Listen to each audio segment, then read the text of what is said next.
मेरी बात सुनो बहुत प्यार से।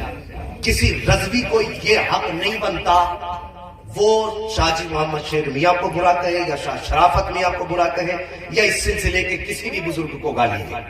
जी किसी रज़वी को ये हक नहीं है और न किसी सकलैनी को हक है कि वो सिलसिले रज़विया के किसी बुजुर्ग को कुछ जबान खोल सके। बेशक अगर कोई खोलने का दम भरता है तो खड़ा हो और मुझे अपनी औकात दिखाए, मुझे बताए। अगर रज़वी है तो वो दिखाए खड़े होके वो शराफत मियाँ से ज्यादा रुतबा रखता है क्या। और अगर सकलैनी और वो भोंकता है आला हज़रत के खिलाफ तो खड़े होके बताए, मुझे बताए उसकी ताकत वही है जो अल्लाह ने मुस्तफा रज़ा मुफ्ती आज़म को अता फरमाई थी, जो आला हज़रत को अता फरमाई थी, या वही शान रखता है जो खुदा ने ताज शरिया को अता फरमाई। और अगर ये औकात नहीं है तो फिर बोलने का हक नहीं है किसी को भी। जी बेशक। घर घर में पार्टी बंदियां खड़ी ना करो, बिला वजह की नाराजगियां पैदा ना करो। यार तुम्हारी मर्जी है। फरमाया गया किसी पीर का दामन थामो ताकि कयामत में बख्शिश का जरिया बने। जी जी बेशक। तुमसे ये तो नहीं कहा गया था कि सिर्फ अख्तर रजा का दामन थामना। तुमसे ये तो नहीं कहा गया था सिर्फ सकलैन मियाँ का दामन थामना। किसी किताब में ये तो नहीं लिखा गया था कि जो ताज शरिया का नहीं हो सकता वो फिर सकलैन मियाँ का भी नहीं हो सकता। किसी किताब में ये तो नहीं लिखा गया था जिसने सकलैन मियाँ का दामन थाम लिया वो जहन्नमी हो गया। कहीं लिखा ये? अगर नहीं तो फिर तुमने घर के अंदर ये क्यों फतवे दिए, क्यों इस कौम को लड़ाया? यार मेरी मर्जी है मैं जिसका दामन थामूं। जी बेशक हक है, मेरी मर्जी है ना। जी आखिरत का मुझे इंतजाम करना अपना।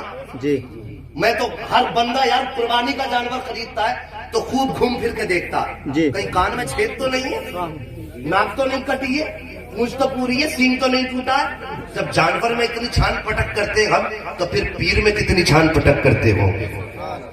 मेरी बात समझ में आ रही है ना? जी, तो जी। ताला लगा के क्यों बैठे हो गूंगे बन के? जरा बोल दो या रसूल अल्लाह। वो नहीं बोलेगा जो हलाली नहीं होगा। इसलिए कि बात मैंने बहुत कड़वी शुरू की है और बात सबकी कर रहा हूँ जी। सिर्फ मैं किसी फिरके को, किसी मसलक को, किसी जमात को टार्चर नहीं कर रहा। बस मैं अपनी कौम से कहना चाहता हूँ एक हो जाओ, जो मेरे मुस्तफा ने कहा वो मानो। आज के दुकानदार की नहीं बल्कि मदीने के ताजदार की मानो। मैं सच्ची बात करने लगा हूं साहिब। आपकी मर्जी, आपने जिसका दामन थामा। मेरी मर्जी है मुझे पीर ताज शरिया अच्छे लगे मैंने उनका दामन थाम लिया। आपको पीर सकलैन मियाँ अच्छे लगे आपने उनका दामन थाम लिया। किसी को पीर हुजूर हसन मियाँ अच्छे लगे उन्होंने उनका दामन थामा। जिसको जो पीर अच्छा लगा उसने उसका दामन थामा। फिर बीच वाले को आप क्यों लग गई? अगर गलत पीर चुना है तो मैंने चुना ना, नतीजा मैं भुगतूंगा। यार तुम अपने को देखो। बुजुर्गों ने फरमाया अपने को छोड़ो मत, किसी को छेड़ो मत। याद कर लो, अपने को छोड़ो मत, किसी को छेड़ो मत। जब तुम छेड़ोगे कभी फसाद पैदा होगा। और बुराई ना किया करो। हम आपस में इतने झगड़े हमने कर लिए। यार देखो तो सही है, हमारे गांव मजबूत गांव है मुसलमानों की, अक्सरियत है। लेकिन तबाही इस बात पे है कि ये मुसलमानों में दलाल बैठे हुए हैं। मैं तो साफ कहता हूँ, कोई ये ना कहे हमें योगी ने मारा, मोदी ने मारा। उनकी क्या औकात वो हमें मार सके? हमें तो मारा तो हमारे अपने भाई ने मारा है जो 500-500 रुपए मुसलमानों को बेच दिया करते, जो दलाली करते हैं अपनी कौम की। और साहिब इस कौम से वफा करो। इस कौम को बड़ी मेहनत से सींचा है मेरे नबी ने, बड़ी कुर्बानियां देकर के दीन हम तक पहुंचाया है मुस्तफा ने। हमने अपने नबी की कुर्बानियों को पहचाना नहीं। हम बिके तो सिर्फ प्लेट भर जर्दे पे बिक गए। हम लड़े तो बिरयानियों के ऊपर लड़ गए। हमें तो हलीम के ऊपर सर फोड़ना आ गया। अगर नहीं आया तो मोहम्मद के नाम पे गर्दन कटाना नहीं आया।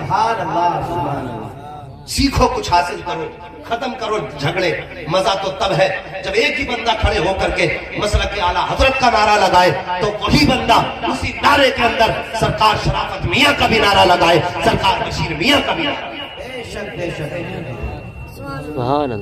ये दो तरफा पॉलिसी हमें अच्छी नहीं लगती। अगर एक खड़ा हुआ उसने सिर्फ आला हजरत का नारा लगा दिया, क्यों भाई? क्या शाह शराफत मियाँ वली नहीं है?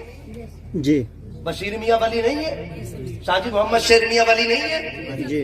सिर्फ इनके नारे लगाओगे? भाई ये सारे बुजुर्ग हैं और यही तो मसला के आला हजरत है।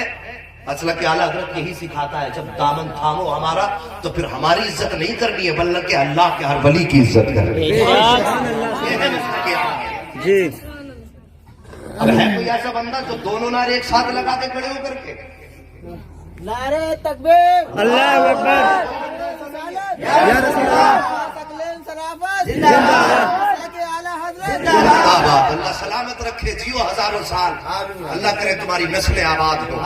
آؤ دیکھو پیارے یہ کوئی عام شخصیتیں نہیں ہیں جن کا میں نے تذکرہ کیا. کبھی جانو بھی تو یار صرف چندوں سے پیر نہیں پہچانے جاتے,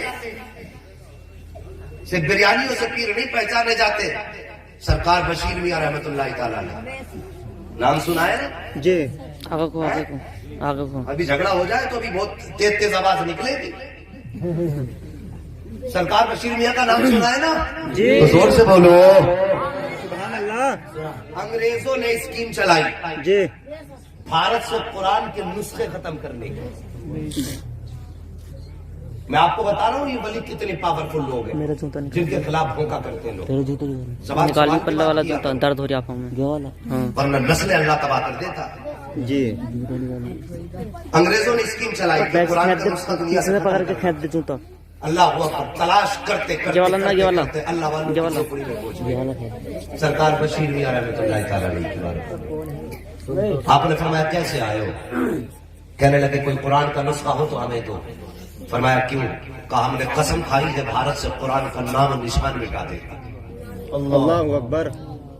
بات سمجھ رہے میری نا؟ جی بولے ہم نے قسم کھائی ہے بھارت سے قرآن کا نام و نشان مٹا دیں گے. اتنا سنا سرکار بشیر میاں نے ایک بچہ سامنے سے گزر رہا تھا, اشارہ کی آواز دی بچے ذرا اندر آؤ. اللہ اکبر. بچہ قریب آیا, ایک نگاہ کرم ڈالی اور اس کے بعد فرماتے بیٹے ذرا ان کو قرآن پڑھ کے سنا دو. اللہ اکبر. وہ بچہ کوئی قرآن کا پڑھنے والا مدرسے کا پڑھنے والا نہ تھا, کوئی قرآن کا قاری نہ تھا, بلکہ راہ گزرنے والا ایک عام بچہ تھا. سرکار بشیر میاں کی نگاہ کرم پڑی ہے, یوں نگاہ ڈالی اور فرماتے بیٹے ذرا قرآن پڑھ کے سنا دو. بچے نے قرآن پڑھنا شروع کیا ہے. بچہ پڑھتا جا رہا ہے, پڑھتا جا رہا ہے. آپ نے انگریز کے چہرے کی طرف دیکھا. فرمایا کیا سوچ کر کے آئے تھے نسخے لینے کے لیے؟ کہ یہی سوچا تھا کہ ہندوستان سے قرآن کے نسخے مٹا دیے جائیں گے تو پھر دنیا میں قرآن باقی نہیں رہ جائے گا. تو آپ نے فرمایا تھا نادان تو یہ سمجھ رہا تھا کہ نسخے نکال دو گے تو قرآن مٹ جائے گا. آپ فرماتے ہیں سنو, تم قرآن مکے سے نکال سکتے ہو, مدینے سے نسخے نکال سکتے ہو, قرآن کو دنیا کے کونے کونے سے نسخے کی صورت میں نکال سکتے ہو, لیکن ذرا یہ تو بتا دو جو قرآن اس بچے کے سینے میں ہے اس قرآن کو سینے سے کیسے نکالو گے؟ تو اس اڑانے والے نے کہا تھا ہم اس بچے کا سر لے کر کے چلے جائیں گے. تو سرکار بشیر میاں نے کہا تھا کتنے سر کاٹو گے؟ جتنوں پہ نظر پڑتی جائے گی اتنوں کو حافظ قرآن بنا دو.